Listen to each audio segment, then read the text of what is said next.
The same year I was diagnosed, that summer the whole ALS Ice Bucket Challenge phenomenon went viral. Everyone that I knew and their mama's baby's mama doing the ALS Ice Bucket Challenge, dumping ice water over their head. Nobody talks about this disease because it's ugly, you know, that doesn't go viral, but as soon as somebody does something random and fun, it goes viral, and so that's what I did. First day I got 100,000 views, and then the next day I got 1 million. My phone was dinging 10 times a second.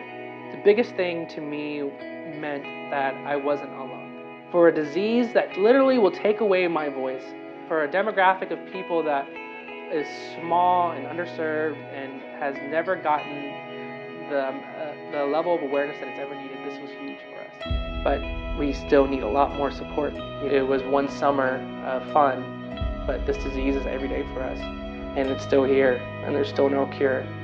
And so we need continued support until this beast is gone.